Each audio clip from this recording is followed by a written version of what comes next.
Please rise and join me in the Pledge of Allegiance and remain standing for the national anthem. I pledge allegiance to the flag of the United States of America and to the republic for which it stands, one nation, under God, indivisible, with liberty and justice for all.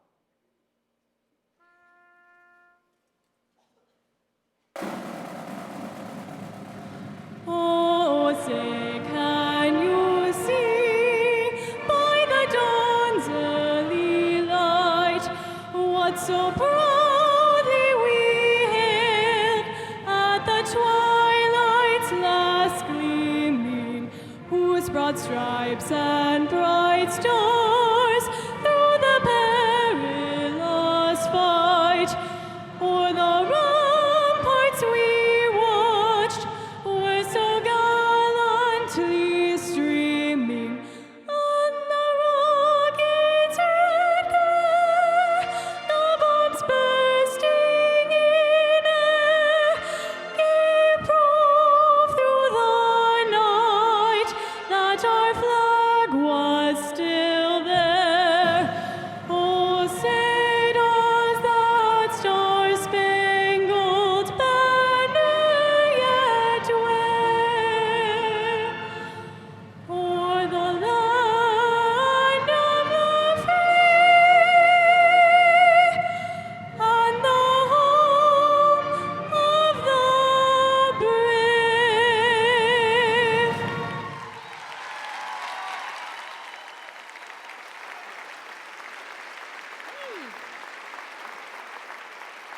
Good morning. Good morning, good morning, and thank you very much for being here. The energy in this room, I'm so excited for a great year. I want to just ask that as we watch this morning, we have a lot of people in the room, and our fire marshal has worked hard with us this summer, but if you're in the aisles, please try to find a seat somewhere so that we're all safe. This morning, we have just lots of opportunity to see our students and hear from one of our alums as well, the great legacy on whose shoulders we all stand on from this great district and the wonderful people who have been before us. But before we start the morning, I would like to ask our band, there's one song that they forgot to play. Mr. Taylor, would you come out and play Hey Baby?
Like, and Eanes itself has felt like a home to me, starting in kindergarten all the way up through my graduation. Well, when I first came here, I thought it was going to be really scary. Everyone was really nice. It's like a bully-free zone, so you don't have to worry about like being insecure. Everyone is always so nice and giving, and the teachers find out the best way you learn, and then that's how they teach you. All the different activities you get to do, they're all really unique. You learn a lot every day, like it's not just easy material. You have to work hard, but in the same way, it's really fun. Everybody is just really friendly. It's a really overall feeling of just school spirit. Whenever there's a sporting game, like football or basketball or whatever, there's a lot of fans that come out. This school just has a bunch of school spirit, and you don't see that often. We have people going to play sports at some of the premier colleges in the country, people that are going to MIT and Caltech and Harvard, and just being around people like that, can't imagine a better place to go to school.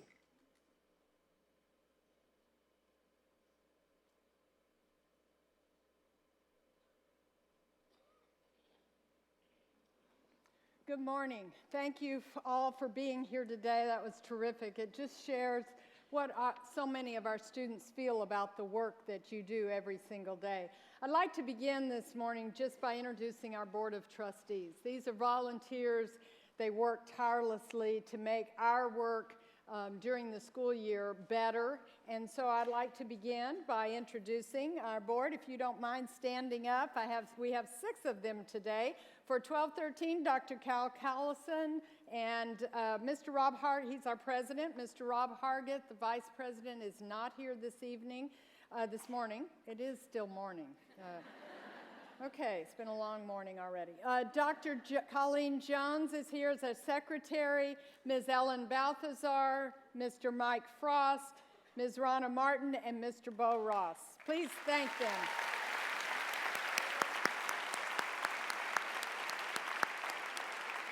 I'm going to ask Dr. Callison to come forward. He has a few words to share with you.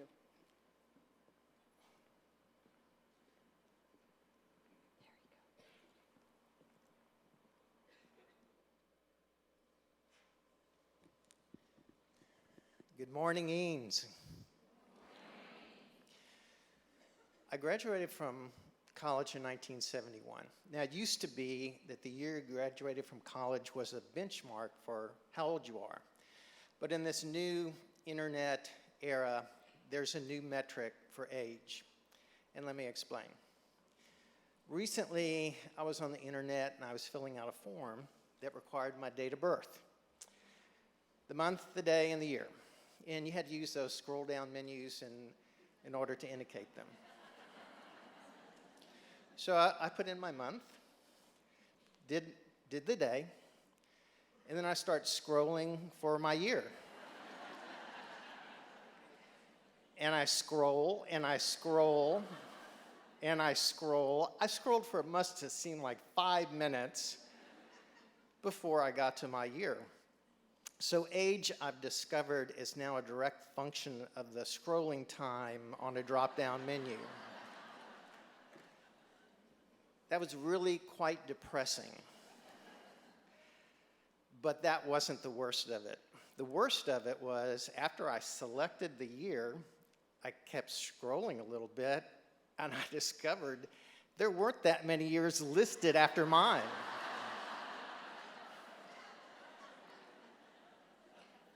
So depression turned into shock. Mortality was staring me in the face. There was nothing beyond that last year but an empty white void on the computer screen. Shock turned into panic.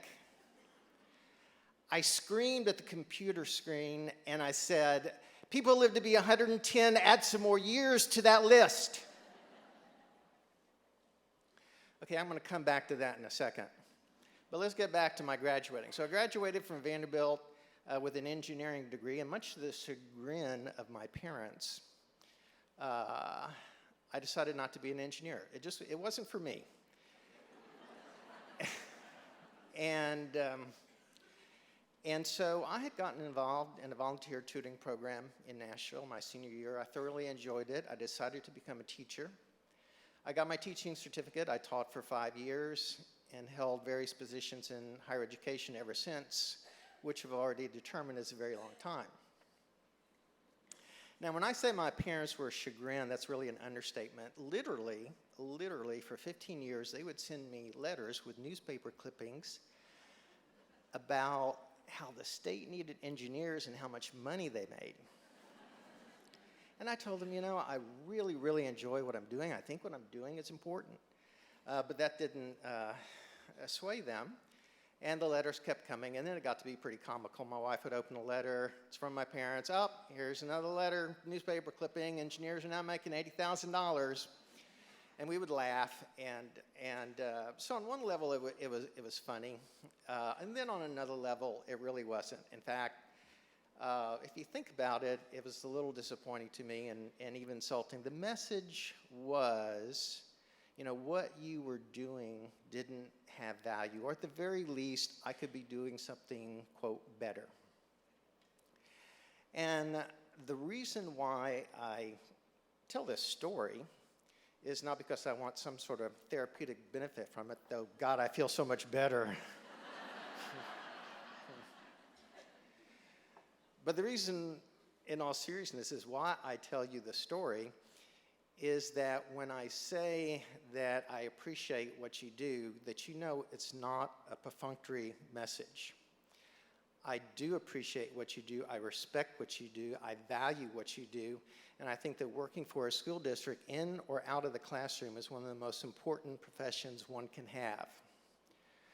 Now, let's go back to the computer screen. It does seem to appear that there are a finite number of years for all of us here. So given that, shouldn't we do something that really adds value to the community and to the society at large? That's exactly what you do. And on behalf of the board, I want to thank you for your service to the district. I absolutely love Convocation because it's a celebration of the upcoming year. I hope everybody has a great, great year, and thank you very much. Great job, great job.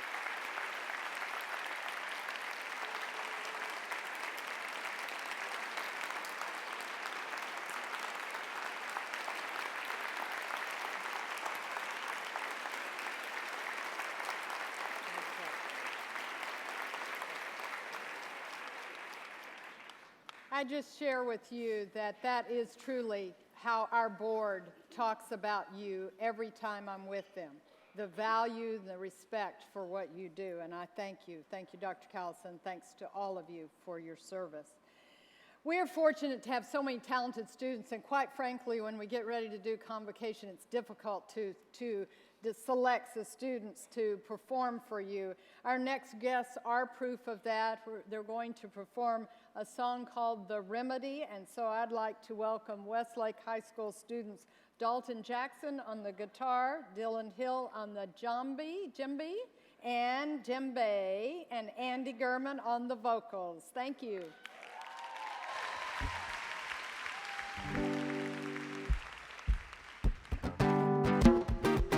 Bum bum, zabba-dabba-doo-ba-da-bow, zabba-dabba-doo-ba-da-bow.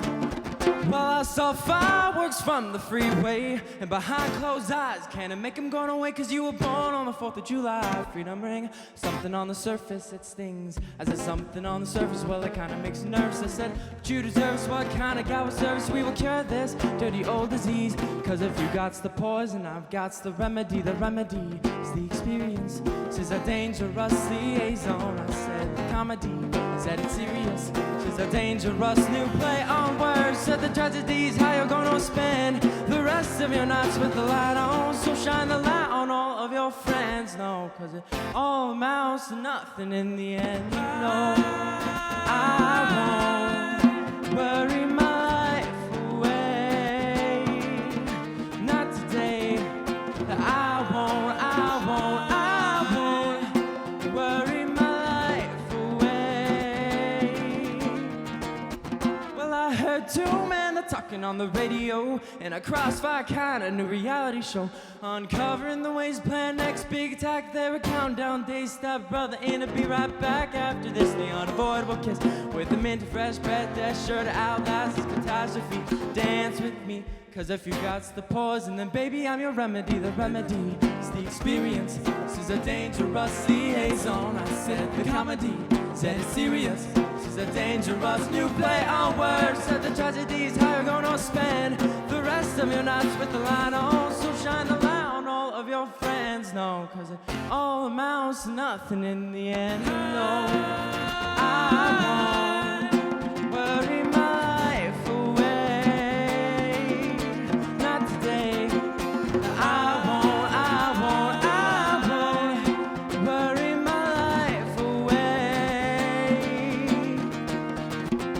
Since the remedy is the experience, since the dangerous liaison. I said the comedy, said it's serious.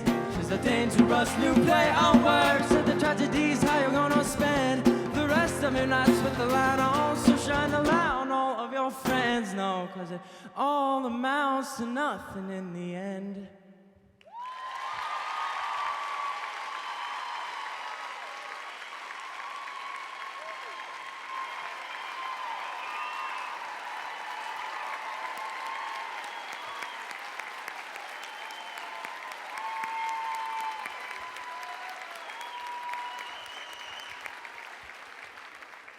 Thank you. Thank you very much. Awesome. Okay, it's time for roll call. I want to see if everyone's here. Captains, get ready. Get your troops ready. Here we go. Mr. Shippey, is Barton Creek Elementary here? Okay, well, we can start.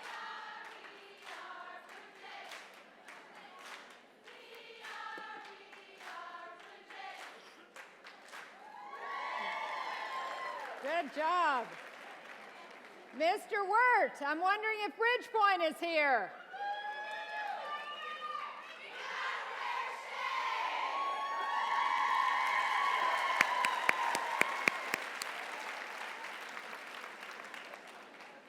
Ms. Strine, is Cedar Creek Elementary here?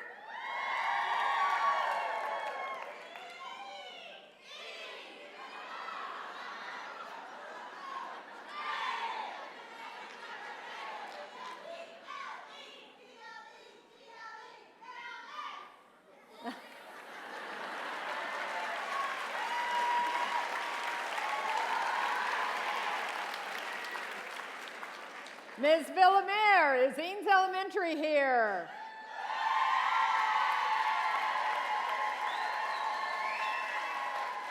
Now that's great. Welcome. Mr. McCaslin, Forest Trail, are you here?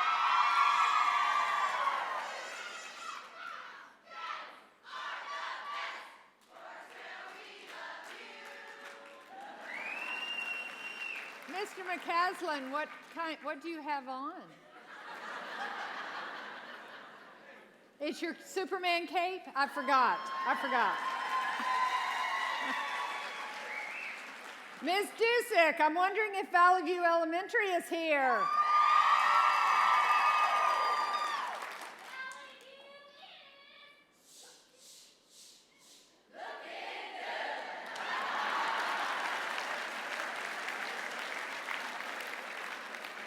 Ms. Sullivan, could I hear Hill Country Middle School?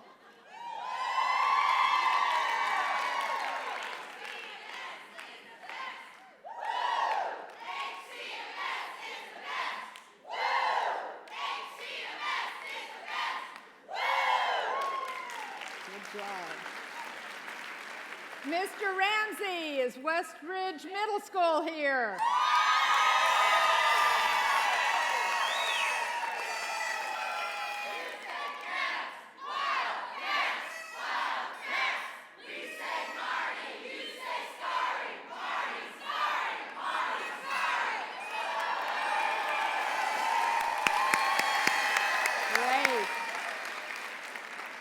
And Dr. Carter, I'm wondering about Westlake High School. Let's hear it.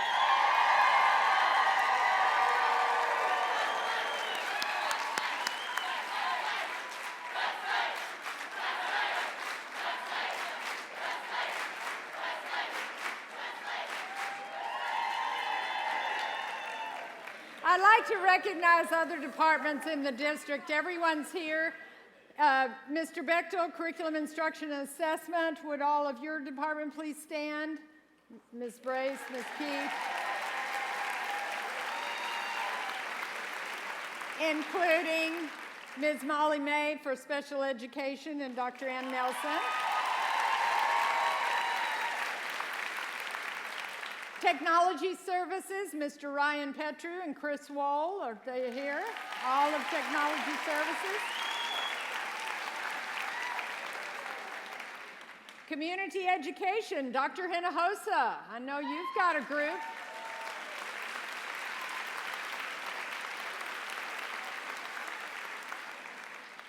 Mr. Wolf, Human Resources. All your departments there. Mr. Kaiser, Business Services. Ms. Hayden, the group. Wonderful. Have a big group in the middle, Mr. Strachey, Child Nutrition. Please stand.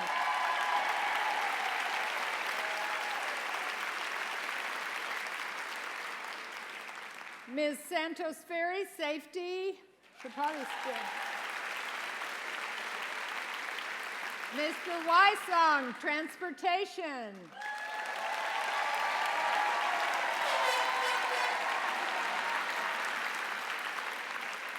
Mr. Servey, Maintenance and Operations.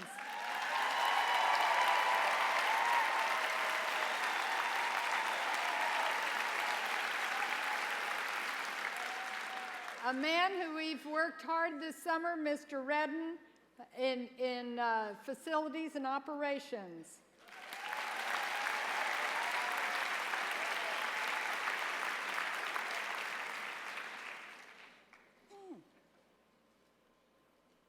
You know, I love these iPads until they go away, until your thing goes away.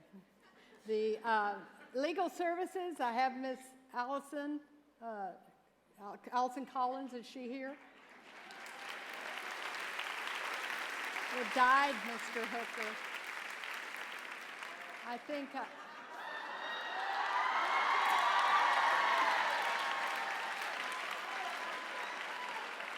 and just because of that, Mr. Hooker, I have a paper.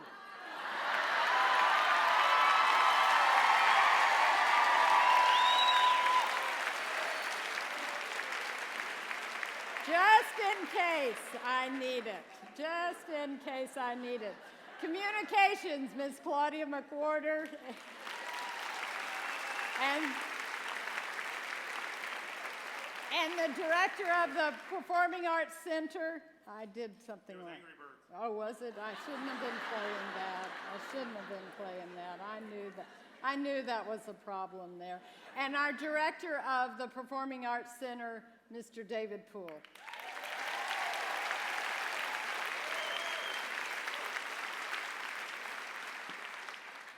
I also want to introduce a person who always has our interests in mind, and that's Mr. Wally Moore with the Eanes Education Foundation.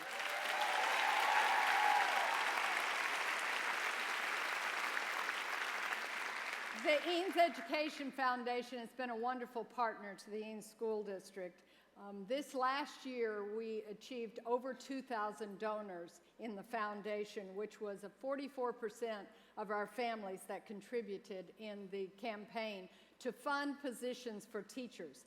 That's $1.2 million going to our teacher fund and $72,000 going to the Partners in Teacher Excellence program that supports teachers working on their master's degree. Recently, this summer, the foundation received an anonymous gift. We don't know who actually thought so highly of you, but that gift was $200,000 donation to the Partner of Teacher Excellence program. That will make a huge difference as we move forward on our PTEP program. The PTEP funds supports 50% of teacher tuition for their master's degree. If you are a teacher who has been or is currently in the PTEP program, would you please stand up and let us recognize you?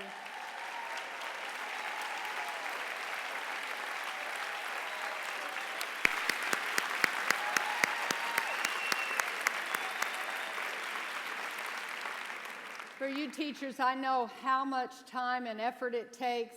I also know that it's very rewarding professionally, and thank you to the foundation for that, as well as the many donors in our community. We're going to recognize now our Teachers of the Year for 2012, and so we have very many talented teachers in our district, and these teachers just represent all of you and what you do each year. Thankfully, our Westlake Rotary assists us in the selection. They provide a stipend and a breakfast to honor these teachers, and so all of these teachers coming up on stage have been chosen by your campuses to represent them for the 2012. While they're coming up, I would like to ask that any other, before the lights all go down, Mr. Poole, anybody who has been recognized as a Teacher of the Year any time in the history of the Eanes School District, would you please stand?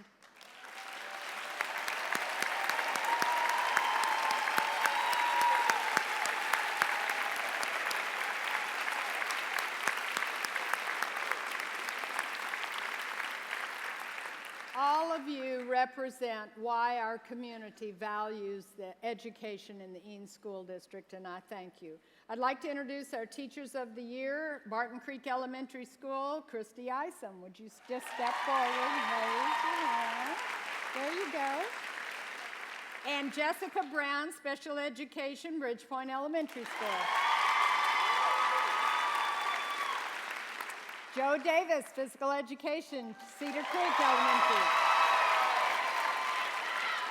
Erin Worley is a kindergarten teacher at Eanes Elementary. Shannon Harvey is a first grade teacher at Forest Trail. Courtney McWhirter is an art teacher at Valley View Elementary. Pam Friday, drama teacher at Hill Country.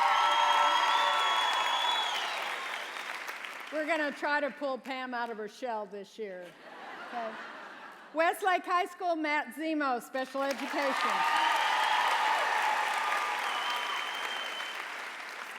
And lastly, I'd like to introduce our District Teacher of the Year, and representing our district as well as Westridge Middle School, Ms. Marty Starry.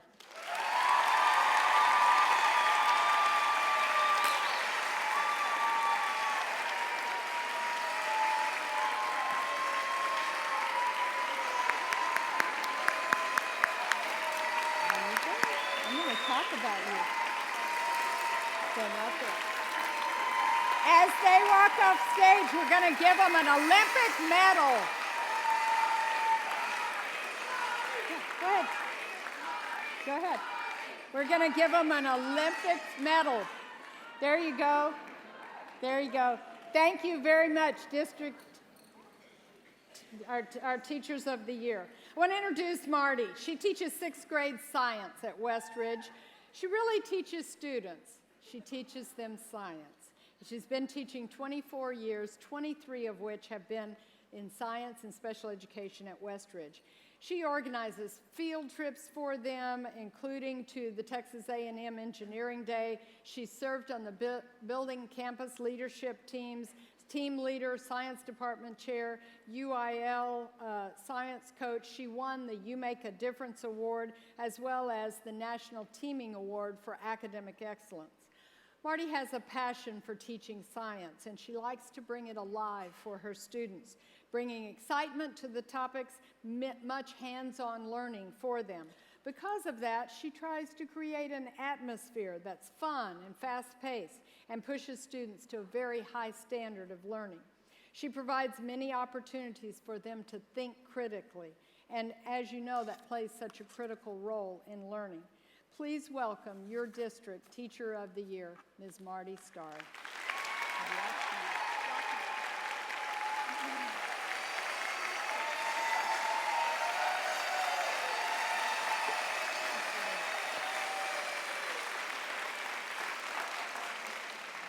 Thank you. Good morning, Eanes ISD. Welcome back, everyone. Woo! I know how busy and exciting this time of year is as we begin a new school year. We are all preparing materials, planning lessons, making sure our rooms are ready for Monday morning, and wondering what we can expect from our new students. Remember, as we all begin to prepare for the upcoming year, our future students are also preparing and wondering what their new teachers will be like. Will they be nice? Will they like me? Will their class be fun? Or will they give homework over the weekend? I took a day off in May to spend some time on each campus observing the incredible diversity of our students, our future leaders, and their amazing teachers. I would like to show just what our students can expect come Monday morning.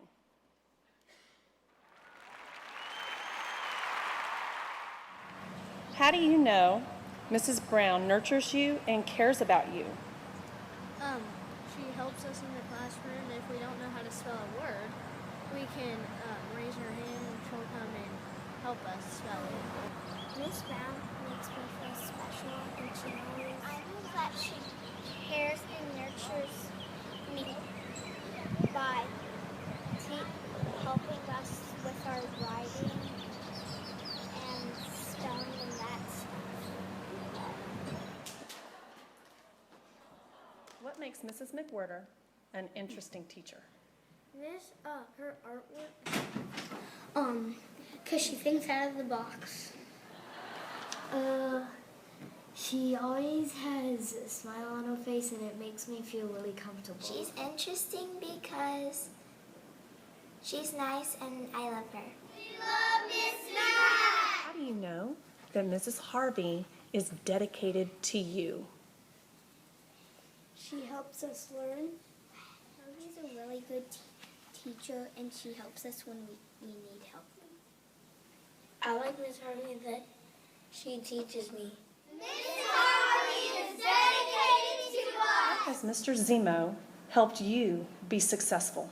Okay, well, Mr. Zemo's helped me deciding what classes to take and what ones are best for me, and he's helped me through math so much because it's my hardest subject, and without him helping me through the problems and reteaching the lessons, I wouldn't understand it at all.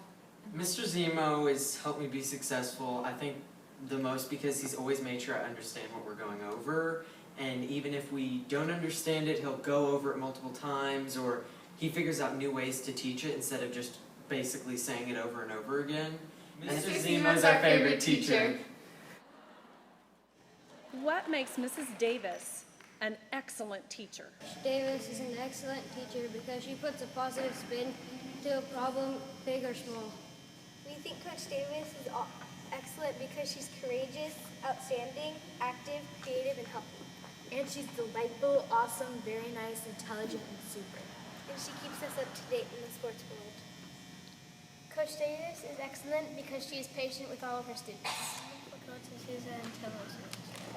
Davis is excellent! What makes Mrs. Isom an exciting teacher? Because on the Smartbowl we have this thing where we can visit different countries. She is really fun and she teaches really great. She works really well and she's a great teacher. She works hard to teach people. She's an exciting teacher and she helps us learn together. Hi! Miss Isom is really exciting because she teaches us new things. Oh yeah! That's right! Miss Rose is an A+ teacher because she challenges us to be our best. She makes us happy every day. She makes school fun. She makes school fun. She loves us. How does Miss Friday add sparkle to our school?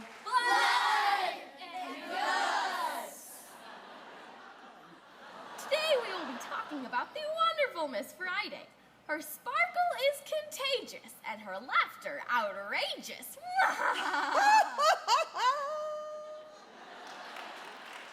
Excellence in education is what Eanes ISD is about. As teachers, We are all part of what makes Eanes an excellent district. However, we as teachers make up only one spoke of the whole excellence wheel. There are others who also help make Eanes what it is. Those who work in our offices, our maintenance department, our cafeterias, our custodial staffs, bus drivers, support staff, and our administrative offices. We all influence and support and give foundational structure to our schools, our district. We all have to work together to pull off a mighty big job, educating our students. Albert Einstein said, "Setting an example is not the main means of influencing another, it is the only means." Certainly, Monday morning, and definitely all year, you will have many eyes on you, waiting to see what to expect from you. Your students will be watching to see what you do, what you allow, how you operate, and how they fit into your class. If you are positive and happy to see them each day, they will be happy and positive to see you in return. If you are late, ill-prepared, quick to anger, or lackadaisical, they will reflect that back to you. Many of you already know your students will go where you lead them. You also know how to elevate them, taking them higher and farther than they've yet traveled. You also know you hold the key necessary to launch them on a new and exciting journey of learning. And I might hear, "Well, she does not understand what it's like for me." I say true. Maybe not for you personally, because we each have our own obstacles. However, I do know what it is like in the trenches for teachers, as I have my own pair of well-worn boots. There is so much coming at us daily that we become overwhelmed with all of the just one more little things cast in our direction. Choose the things directly related to the education of your students and put the rest aside for later, or better yet, hit the delete button. You do not have to pick up that heavy burden bag and carry it by yourself. For instance, have you ever packed, gone on a trip, and returned to unpack, only to find there were things in your suitcase you never needed or even used? Lighten your bag. Set it down or don't even pick it up. Believe me, it'll be there when you need it. But you can just let it sit there without weighing you down. How is that possible, you might ask? First, be present for your students and do what is necessary for them. We are humans who have the jobs of superheroes, only we don't really have superhuman powers as many seem to believe. Second, prioritize your day. We cannot stop, stall, reverse, or make time to have every little thing finished at the end of each day required of us. Someone once told me, "Do what you must now, so you can do what you want later." Third, let go of things beyond your control. There are only so many hours in a day, so choose what fills them carefully, because time moves swiftly and can be lost, never to be regained again. Lastly, remember to make time for yourself, even if it's just a peaceful lunch alone, a quick stretch, or a silent moment to collect your thoughts. This is important because if you do not take care of yourself, then you will have a hard time taking care of those entrusted to you. You are in your students' lives for the next 10 months. What imprint do you want to leave with them? Andy Rooney said, "Most of us end up with no more than 5 or 6 people who remember us, but teachers have thousands of people who remember them for the rest of their lives."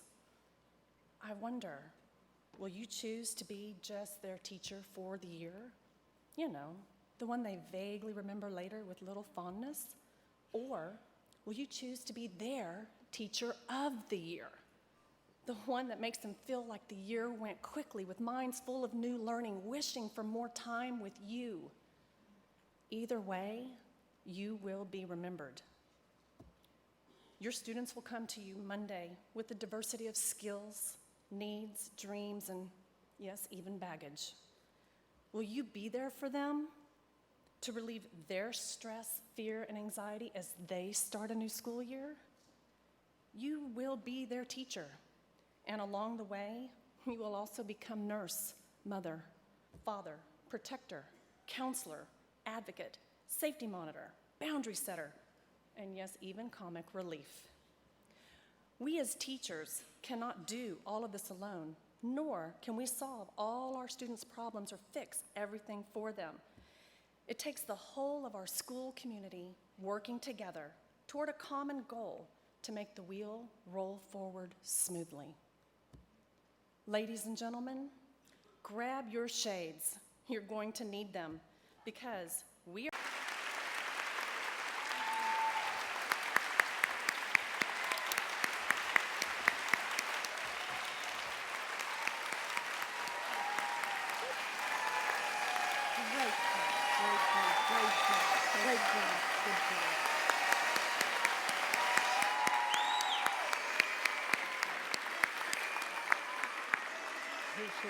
Here's your district Teacher of the Year trophy from the Rotary Club. Congratulations. Thank you, Ms. Starry. Have a great year. All of our, am I on? There I am, Mr. Poole. To all of our Teachers of the Year, congratulations and thank you so much.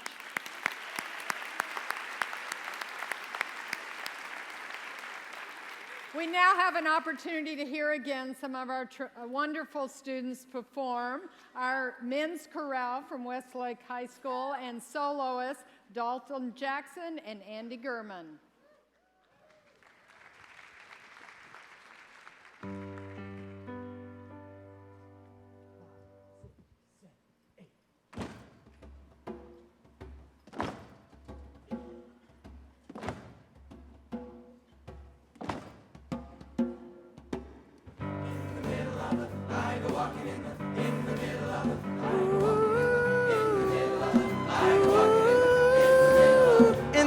Of the night, I walking in my sleep, through the mountains of faith, to the river so deep. I've been looking for something, some sacred I lost, but the river is wide, and it's too hard to cross. And even though I know the river is wide, I try to cross to the opposite side. I try to cross to the opposite side so I can finally find what I've been looking for. In the middle of the night, I go walking in my sleep, through the valley of fear, to the river so deep. I'm searching for something, taken out of my soul, something I never lose, somebody's soul. I don't know why I go walking at night, but now I'm tired and I don't want to walk anymore. I hope I find what it is that I like, because I finally found what I'm looking for. In the middle of the night, I go walking in my sleep, through the jungle of doubt, to the river so deep. I've been searching for something, some so undefined. It can only be seen by the eyes of the blind. In the middle of the night,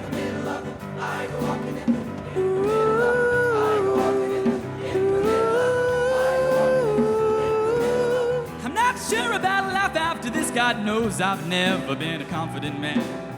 Either fine and I'm tired of trying, but I'd finally find what I'm looking for.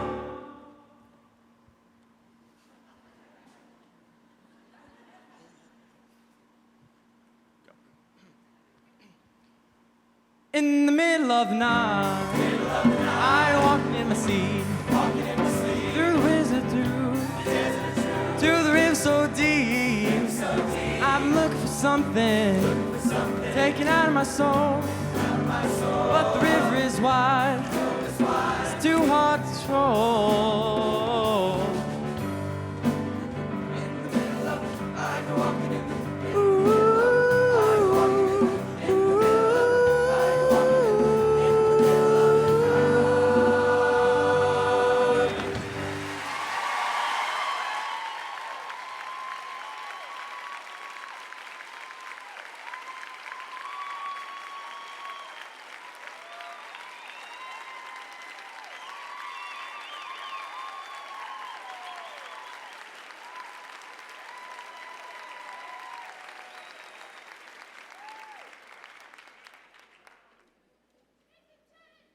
My favorite lesson was at the beginning of school where we got to make these balloons. Well, we blew up balloons and then we had to figure out how to stick a needle through it. Presenters is we can do anything we want in the classroom.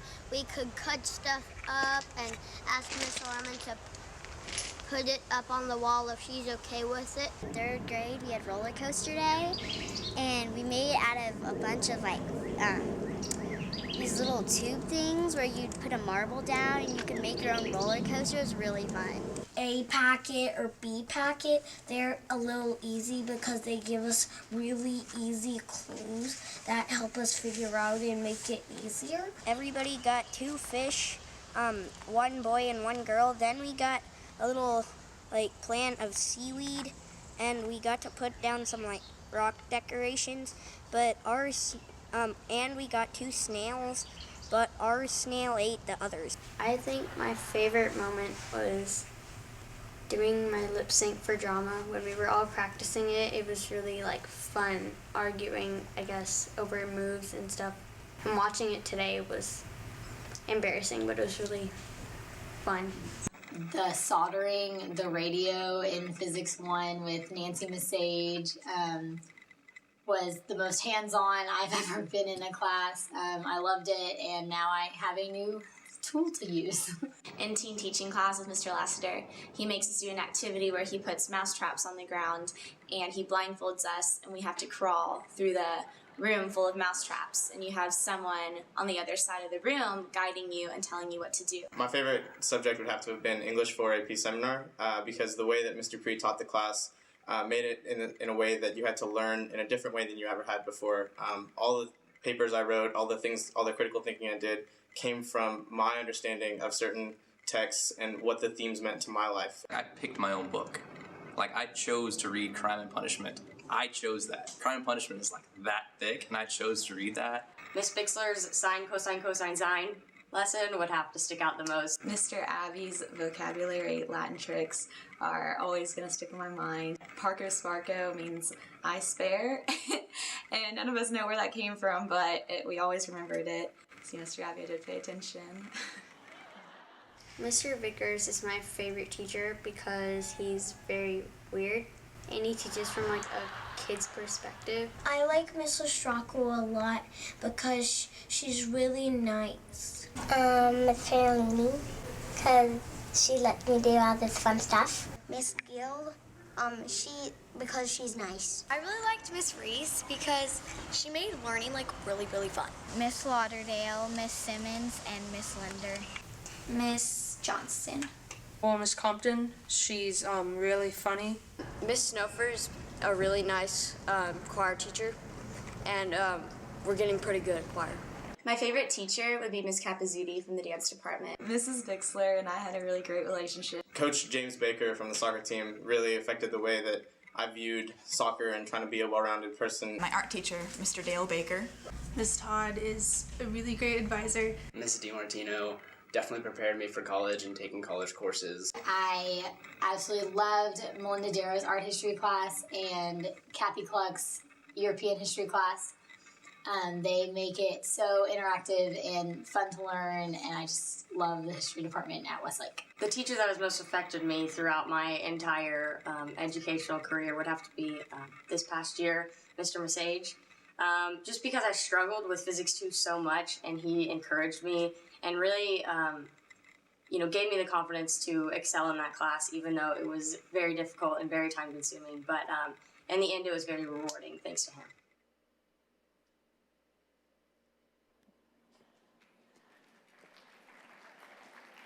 I had it all worked out to come to Convocation today with the parachuting out of a helicopter, and Dr. Brown told me no, and I can't even walk on a trailer and not fall and hurt my back, and so I think it was vetoed, but anyway, I thought I was just so amazed with the Olympics this year. For some reason, this year was really a special year for me.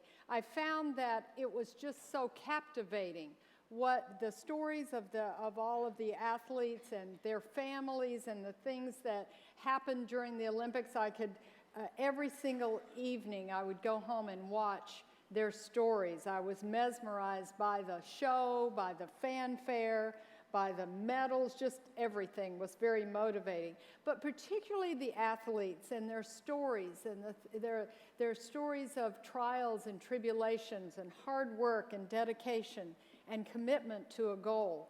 And what I really saw on their faces were their emotions. We saw them at the top of a pinnacle of their careers, and they still had their feelings of ecstasy and their feelings of agony, their feelings of anticipation and of success and of frustration and failure and teamwork and appreciation and unity. There's our failure. Teamwork and appreciation for our teammate and unity and determination and utter disbelief and boastful, yes, and encouragement and every emotion, these same emotions that we see with our students every day. I think what I loved was learning about them as athletes, and I know that's what you love about the teaching, is getting to know your students. I found out there were over 11,000 athletes at the Olympic Games. 960 of them earned medals. That meant there were 10,000 others who came there to compete, and they had stories too. There were those who swam in all the other lanes besides 1, 2, and 3. There were those, all of them had stories, and the stories of their preparation and their dedication and the sacrifice that their families and they gave to be the best. The stories that they had during the Olympics were interesting as well. And there were also the athletes who tried out during the Olympic trials. Just think about the numbers who have tried to get to the Olympics every 4 years. They're huge. Some of those faces we recognize, and some of them we don't. The number of people working very hard toward an Olympic medal gets larger and larger. Every one of these individuals has a story. Yeah, there she is. They really try hard. There he is.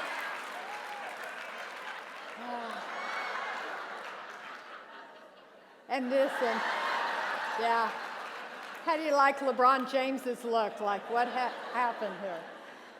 Believe me, none of these athletes do it alone. None of us do it alone. All of them have mentors, they had teachers, they have coaches, and they have parents who help them pursue their dreams. I loved watching the parents. This next video reminds us of the long journey those athletes took before the Olympics. They were all supported by all of those people. Tide and Pampers. They didn't start out where we saw them at the Olympics. They were carried one person at a time through their journey to be where they were when they got to the Olympics. And I think of our students and how we're entrusted with them to fan the flames of their passion and help them write their story. Sometimes we don't know what really to expect. Sometimes they are not ready for Olympic competition, but we help them along the way. They can be awkward, and our job is to help keep their hopes and their dreams alive. Sometimes I think we aren't direct enough in asking them what their dreams are, and to help them be able to articulate those dreams to us. Sometimes we limit what they think they can dream, and we have to be careful about prejudging, making assumptions, or putting restrictions on those dreams because of what we see outwardly. This next video will demonstrate just that. that really sticks with me. I have never been given the chance before. Our job is to keep those hopes and dreams alive for our students. We're to build Olympians. We're to build that talent. Those who win medals and those who win in other less visible ways. Our minds and our hearts have to be open for the possibilities for every child. And we have to expect amazing things from them. So that leads me to thinking of you. This will be, I know it's hard, Mr. Hooker reminded me, my 37th year working in education. When I told him that, he said, I'm not even 37 years old. I thought that was rather rude, Mr. Hooker.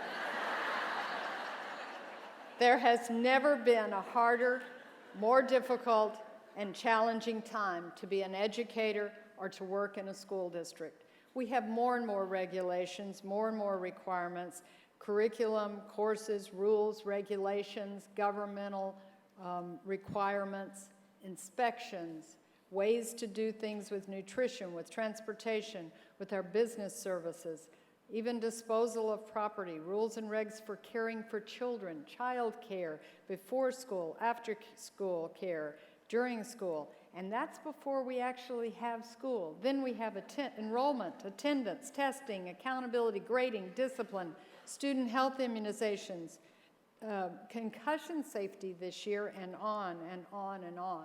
And all of those are with good intentions. They are good things for our students, but it adds to our burden as educators each and every year. And it's more and more difficult. And I look around the room and I correlate what you do every day with the 11,000 Olympians in London, because you are our Eanes Olympians. There are no medals, but you come to school every day and you perform at your highest and your best. And you don't know what will happen that day, but you perform anyway. I see the examples. I see the bus drivers who make a student's day first thing. Nurses, secretaries, custodians, food service, maintenance, mechanics, central office staff. You're doing all those things to make the day run smoothly for our students and for our teachers. And amazing teachers, counselors, support teachers, helping students concentrate on learning. And it takes all of us.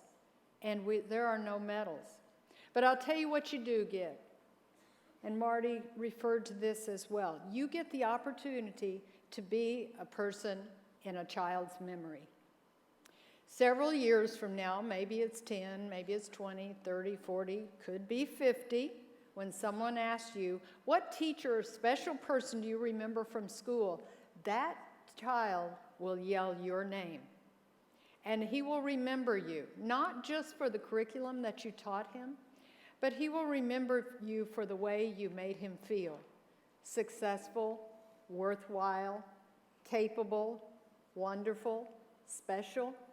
When you relate to students and you build those relationships, you teach them the lessons of school, but you teach them the lessons of life.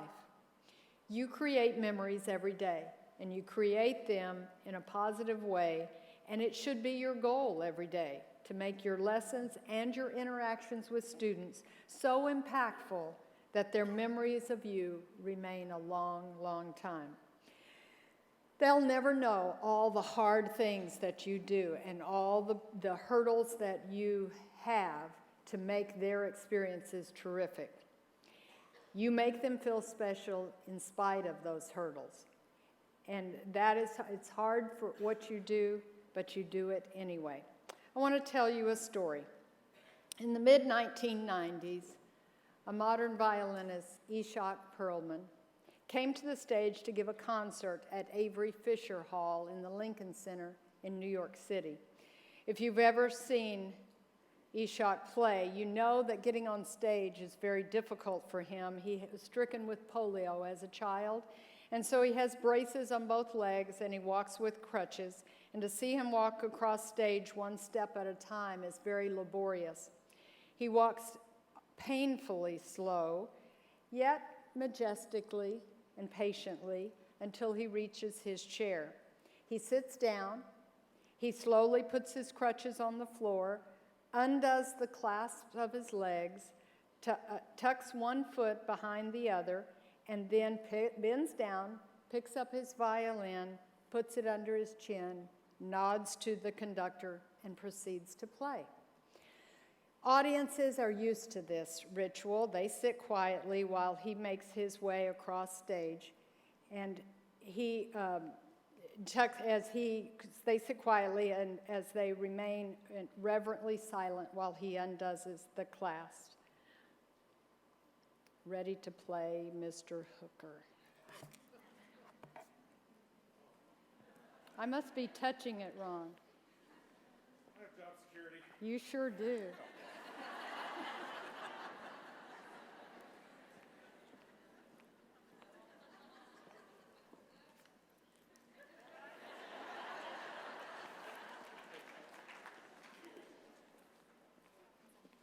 I think I must be editing it while I'm going through the deal.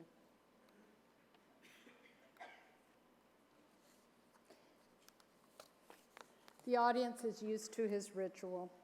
They sit quietly.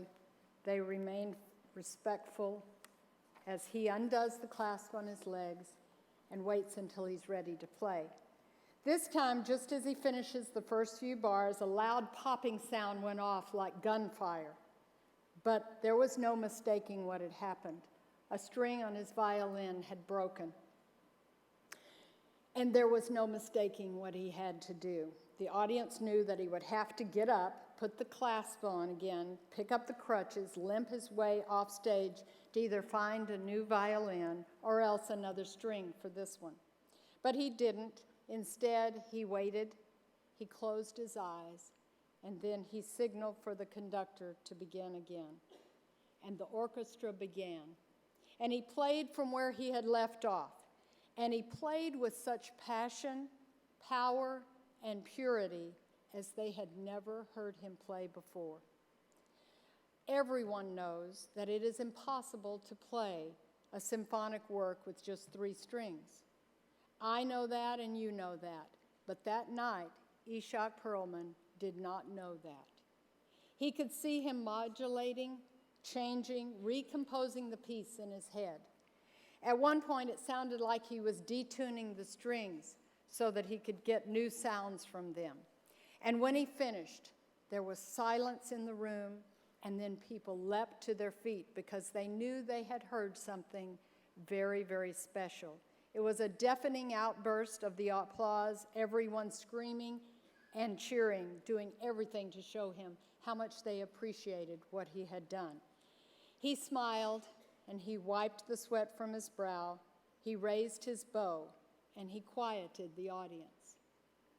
And then he said, not boastfully, but quiet and in a pensive way, you know, sometimes it is the artist's task to find out how much music you can still make with what you have left. And who knows, perhaps that is the definition of life, and not just for artists, but for all of us. Here is a man who has prepared all of his life to make music on a violin with 4 strings, who all of a sudden in a concert finds himself with just 3 strings. So he makes music with 3 strings, and the music he made that night was so special, more beautiful, more sacred than any he had ever made before. And perhaps our task in this shaky, difficult, fast-paced, bewildering world in which we live is to make music. At first, with all that we have, and then, when that is no longer possible, to make music with what we have left. What I see you do every day are Eanes Olympians and Eanes artists.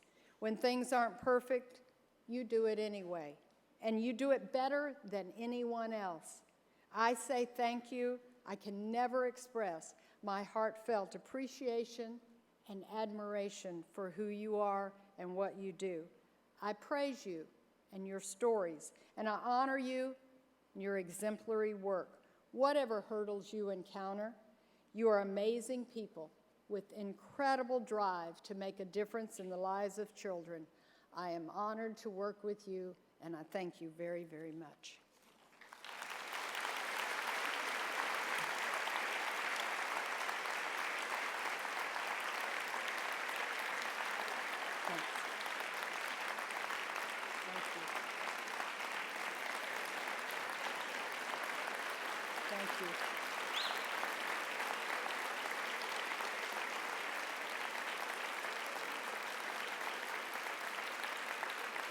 Thank you very much.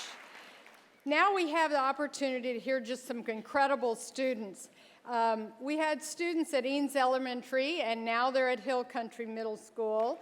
Alethea Stafford and London Glenn, they're going to come up during a video. Alethea and London started a project this year as a class assignment, and it's now really blossomed into a very popular YouTube video, and it's the Eanes Elementary theme of the year. Our theme, as they're working through this year, we're really working on our bullying and our relationships, students to students, and our relationships with them. So this video shows how students come together to share a message of hope and help against all the bullying that they've encountered in life, and it encourages others not to stand and watch. Please watch their production.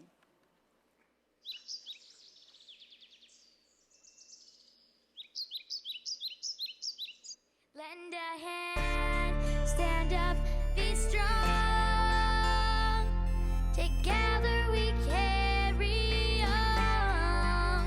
Hold on tight until it ends. Together there's strength in friends. It's all about bullying, don't even know where to begin. You think it's just a game, but you're the only one that's playing it. Kids are getting hurt in the schools and on the internet. It's easy to be hating on your phone when you're texting it. You think you're strong, but really it's a weakness. You're picking on the ones that show uniqueness. Think about this rhyme the next time, and you will find real strength comes from love. Lend a hand, stand up, be strong. Yeah. Together we carry on. That's right. Hold on tight until it ends. Together there's strength in friends. So why you think it's funny when you see someone get picked on? You're just as guilty, and what you do is just as wrong. Eeny, meeny, miny, mo, you're just a wolf in sheep's clothes. In this situation, if you know it's wrong, just say, turn away from the dark side. You wanna be a Jedi. Words are weapons, they cut you like a samurai. You've heard of karma, what goes around comes around. Next time, lend a hand. Lend a hand, stand up, be strong. That's how you do it, yo. Together we carry on. Hold on tight until it ends, y'all. Together there's strength in friends. Let's do it now. Take me from all that I am. Maybe we can be friends. Break free and just make amends. Together there's strength in friends. Lend a hand, stand up, be strong. Together we carry on. Hold on tight until it ends. Together there's strength in friends. Lend a hand, stand up, be strong. Together we carry on. Hold on tight until it ends. Together there's strength in friends. Lend a hand, take me from all that I am. Together we carry on. We can be friends. Break free and just make amends. Together there's strength. Together there's strength in friends. Come on.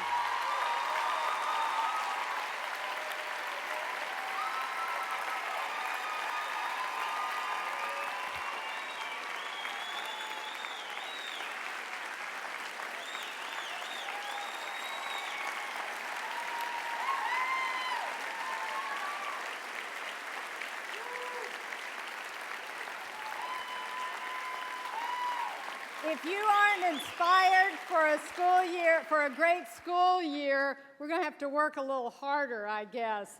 because London and Alethea worked on this last year. I think Mr. Hooker helped them with the video and then some sound assistance as well. It took a village, but they sure did the major message. And I want to just ask you for a moment, what inspired you to do this video, and what were you hoping would come out of it as a result of the lot of the work that you did? Who wants to go first?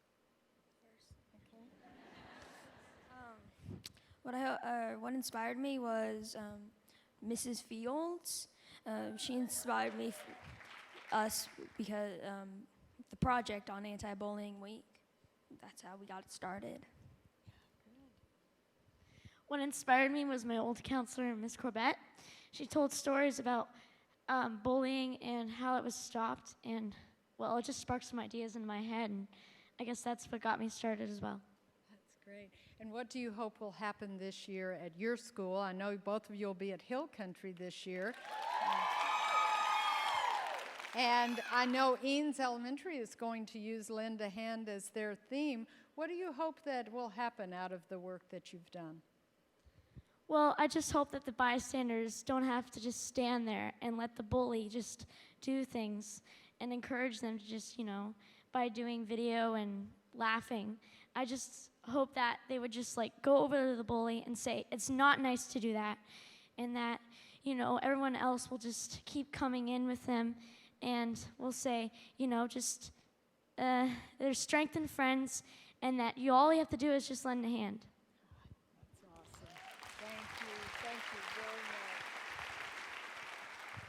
What I hope comes out of this is so that the bullying will stop, because it's hurting a lot of people.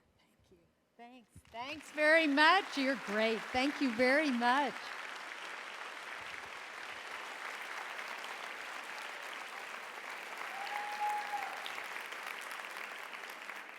I want to thank their parents who supported this project. As I said, there were a lot of people that helped them, and it was a great project. This morning we have a Westlake alum. I alluded to it earlier. Dr. Brown is one of our wonderful alums and very supportive, and his children are likewise in our school district. Dr. Brown and his wife Debbie have 3 children at Barton Creek, Westridge, and at Westlake. Dr. Brown completed his undergraduate studies at the University of Texas at Austin, subsequently graduating medical school with high honors from the University of Texas Medical Branch in Galveston.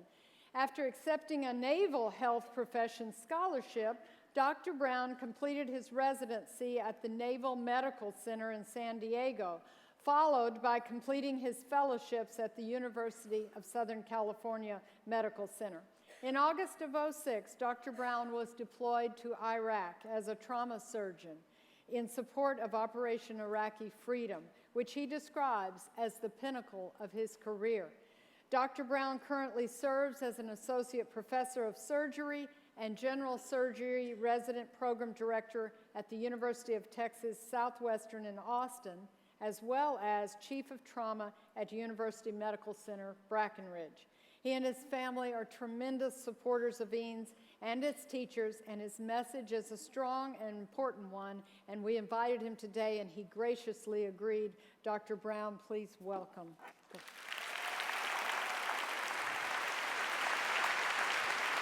Thanks, Nola.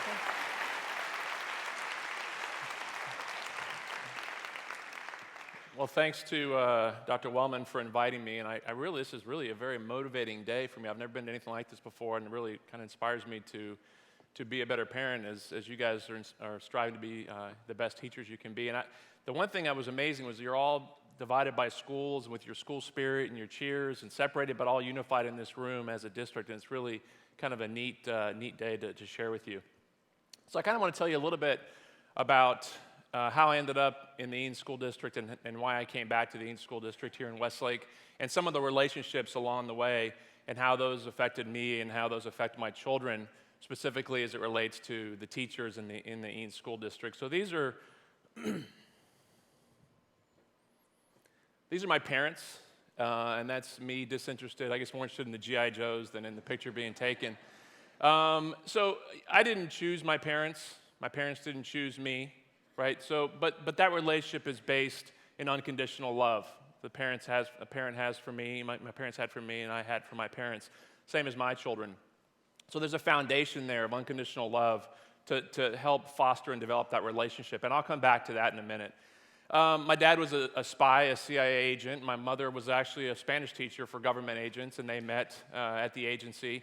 And we traveled the world as a child, Ecuador, Honduras, a lot, and D.C., obviously, and my father traveled all the time. But there came a time, I think, when they decided that it was time to settle down in one place. And so my dad retired, I have to do it in air quotes, retired from the CIA in the late 70s, because I don't think he actually retired. But it was time to move, and the time to move was then, and we decided to move to Texas. Initially, he bought a house in Harlingen, Texas. I remember the house. I remember going to Whataburger the first time in Harlingen. And he changed his mind, thank goodness, I think, for me, and we decided to move to Austin. And when he came to Austin, I had some very vivid memories of coming to Austin. Two of them. The Austin Motel, I spent a week in the Austin Motel. In 1979, it was not a great place to spend a week. And then spent about 3 months at the Villa Capri Motor Hotel, which I thought was like Disneyland for me. It had a pool, which my room was right next to the pool, so it was awesome. But really, my parents came here and they bought this house on Rollingwood Drive, 2604 Rollingwood Drive. And why did we buy this house? Well, my dad was a highly educated man. He said education is a priority. So he searched the school districts, and Eanes was clearly the place to have his children be educated through elementary, junior high, and high school. And so we moved here. My younger brother went to Eanes Elementary. He eventually went to Valley View, Cedar Creek, Hill Country, and Westlake. And I went to Hill Country Middle School. And then eventually to Westlake. So this was clearly a planned decision to come here to the school district. For good or bad, this was my high school graduation picture. That blonde has turned darker and grayer over the years, obviously. But I've heard a lot about kids are going to remember you. I remember my teachers from high school vividly. I was really particularly good at math and science, not so good at the other subjects, so the ones I remember are math and science. But I can tell you my math teachers were Mrs. Shelton for geometry, Mrs. Clayton for algebra, Mr. Harkey for trigonometry, and Mrs. Warner for calculus. Remember them? I mean, they were very influential on my life as a student as well as a professional in the future. My science teachers, Mr. Craig for physics, Mrs. Mokri for biology. They really influenced me. I didn't realize it at the time, of course, but now, as an adult, they were huge influences in how I've become an adult. One person I spent a lot of time with was the vice principal. I was not as well behaved as my 3 children are, unfortunately, so I got to see Mr. Blythe on a regular basis. You remember also in the early 80s, there was still paddling, not just Saturday school, so that was one of my memories that probably also helped steer me in the right direction back in those days. But again, these are people that I had relationships with at a very early age that have continued to influence me now as an adult. My brother also went to Westlake. You see him there. I refer to my brother as my younger brother, but also better looking and more intelligent. He actually graduated valedictorian from Westlake High School, went on to Plan 2 at the University of Texas, Harvard Law School, and he worked for a few small companies you may have heard of, Google, YouTube, and Twitter. So he's actually, and again, this comes from his foundation at Westlake High School in the Eanes Independent School District. Like I said before, he started from scratch. Eanes, Cedar Creek, Valley View, Hill Country, and Westlake. He covered just about all the schools and all the schools at the time.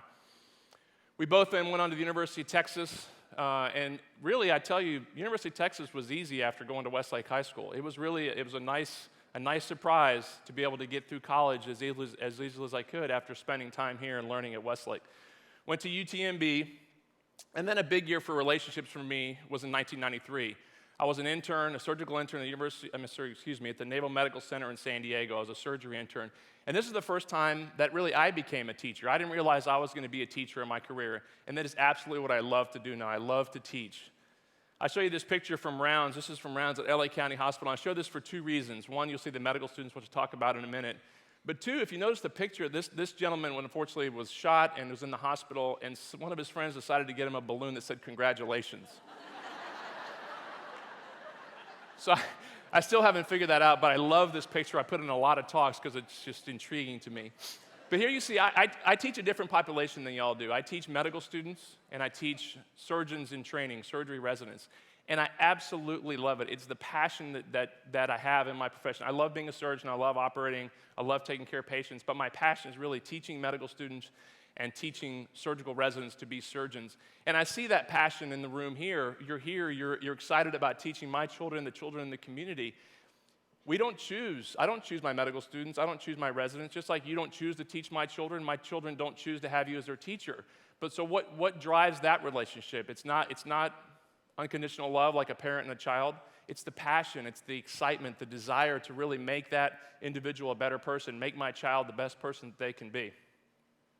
Another important part of 1993 was meeting my beautiful wife, Debbie. She was a nurse at the Naval Medical Center in San Diego, and the reason I put this up there, because we met playing volleyball on the beach in San Diego, and all I talked about was when I finished my Navy time, I'm moving back to Texas, moving back to Austin, my kids are going to Westlake. And she's like, why do you keep talking about this place, Westlake? What is this place, Westlake? Why do you want to talk about it? I talked about it all the time, and those of you that know me know how much I talk, and so you can realize how much I must have annoyed her. But she's sitting here as my wife, and our kids go to Westlake, so there you go, honey. But really, it's a connection I have to the school district and to the high school in particular that just, it never goes away, and I'll talk about more about that later. The other thing is, though, here's a picture from our wedding, and again, I show this because I just think it's a cool picture, but if you see here, these are myself, my brother, and 4 friends that I met in 7th grade at Hill Country Middle School.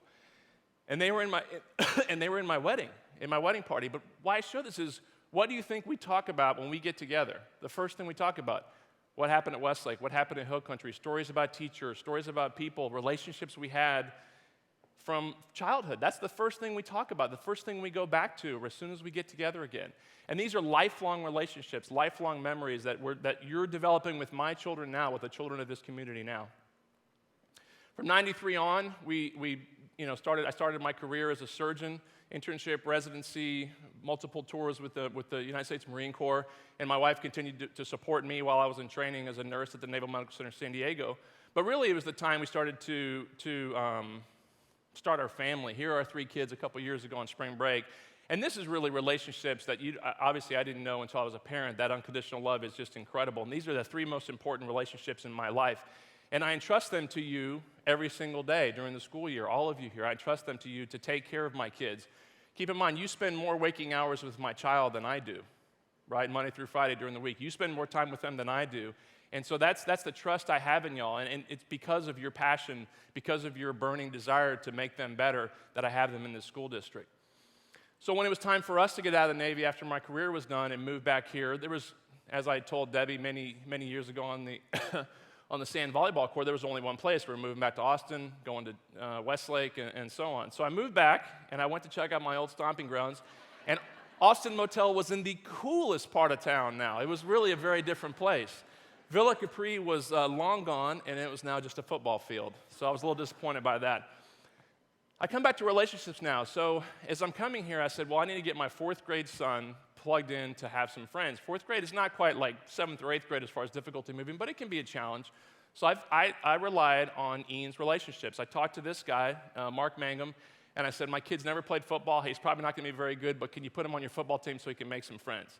And this is, again, that relationship. So here's Coach Mangum with his son, Max, and my son, and Mark took us onto his team, and the first day, we literally pulled up from California to the Westlake parking lot, got out of the car, went to the stadium, and there was all his new teammates, all the new parents that we were going to meet.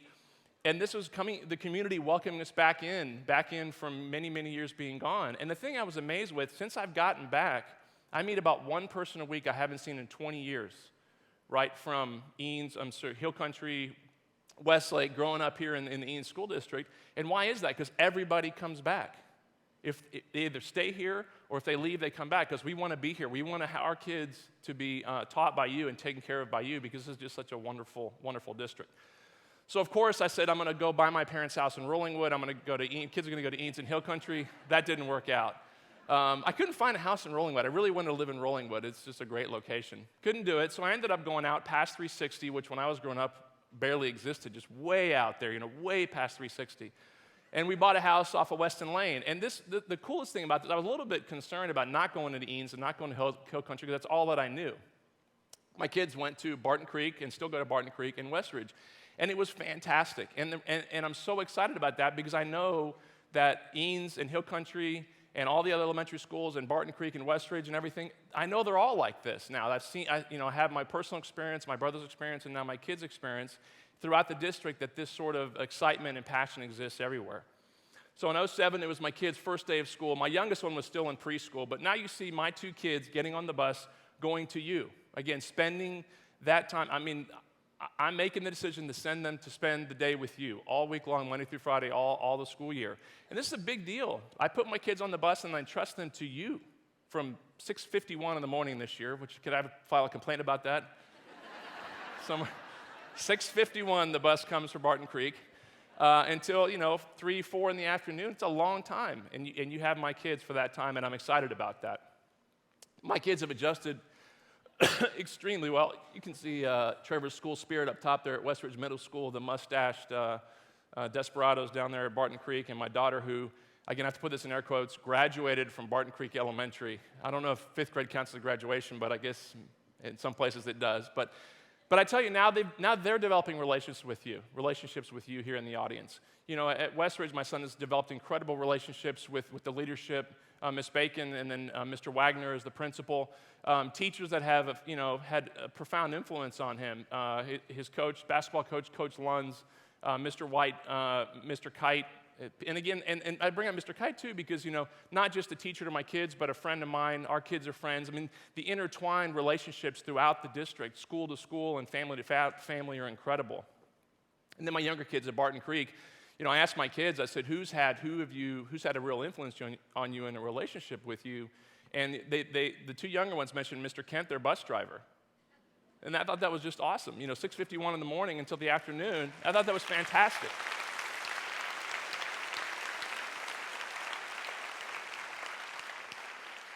And, I catch glimpses of the buses when they go by, but the kids always come out after school and they would have the dog treat for our dog that Mr. Kent would give them to give to our dog. It's just little things like that make a huge difference. And then at Barton Creek, it's the teachers are fantastic, but there's also other people too. A Mrs. Coulter, a counselor, who helped my two younger kids get through some challenges through their school year. And I really... as well as they've done, as much as they've blossomed, I attribute to the people in this room that have helped them develop as individuals and now young adults and eventually adults because of your time. So no matter where you are in the district, the high school, the two junior high schools, or the elementary schools, I want to tell you that I appreciate you. I appreciate your passion for what you do, your desire to be there with my kids and take care of them, and your commitment not only to my children, but to the children of the community. Thank you very much.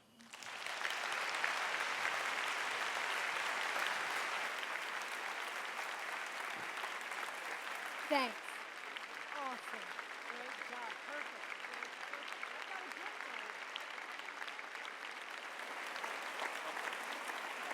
Yeah. You gotta have, just because you're a true Westlake Shap. A letter jacket? No, but a new Westlake Shap t-shirt. Thanks. Thank you very much. Perfect. Great. Appreciate it a lot. We're going to have a short video clip of our graduates this year. I want to let you know that all of our video clips today were done by our own students at Westlake High School and produced those. And so we're going to show the value our seniors feel about their education. Westlake is ridiculously good at preparing you for college. I feel really prepared entering Wake Forest. If Westlake's taught me anything, it's not to procrastinate. And I've already gone ahead and finished all my summer assignments. I was looking on the Rice website and I saw what a normal mechanical engineering major would take in his freshman year. And I had AP credit to place me out of my entire freshman year, both semesters. I honestly feel like I have an unfair advantage over a lot of the kids that I'm going to college with because for example, 3 of the classes that I'm taking this fall are classes that I took at Westlake.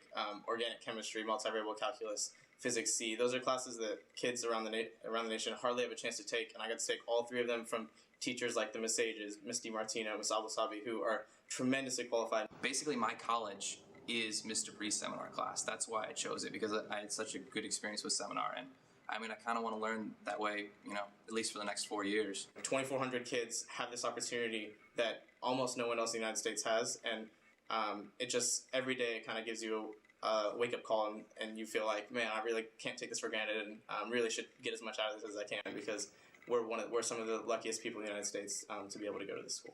Thank you, Westlake, for such a great experience. I couldn't have asked for a better high school. It was great. You know, hey, go Shaps, right? Go Shaps. Go Shaps. Go Shaps. Go Shaps.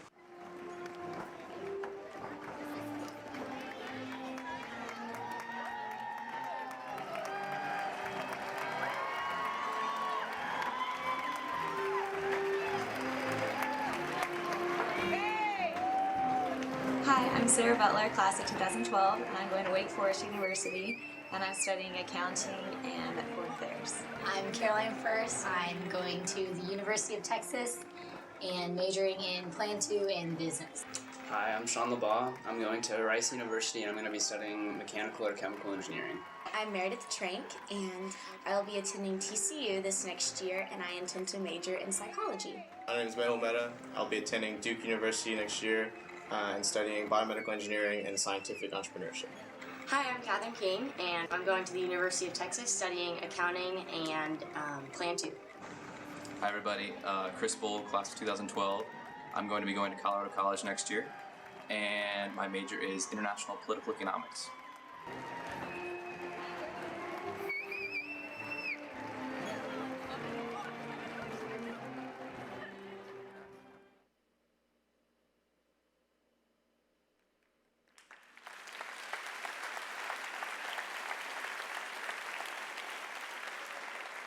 Our last video this morning is of the Eanes Education Foundation. Each year they put together a back-to-school video.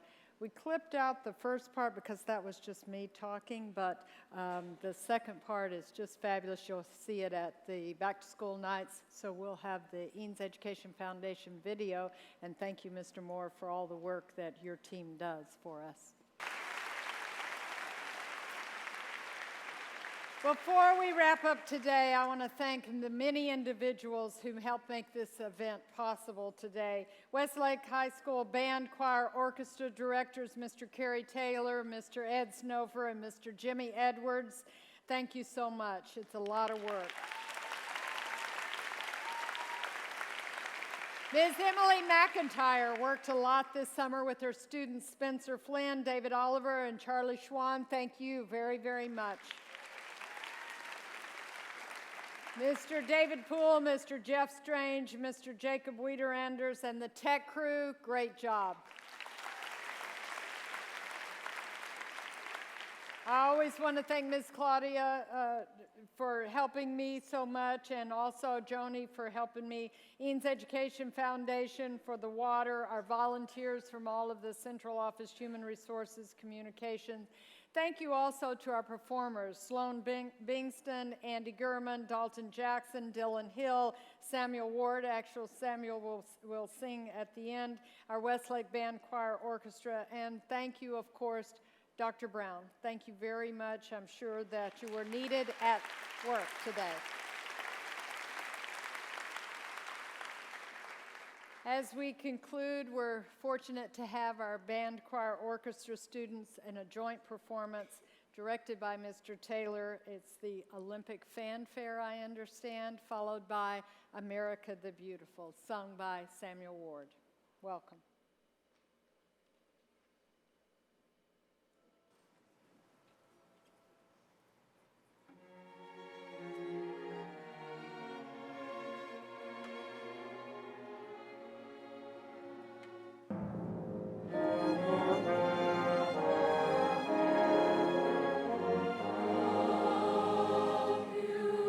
Beautiful for spacious skies, for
Thank you. You hold the future of our country, the hopes and dreams of every parent and every student in your classrooms this year. Have a fabulous year, and thank you for being here this morning.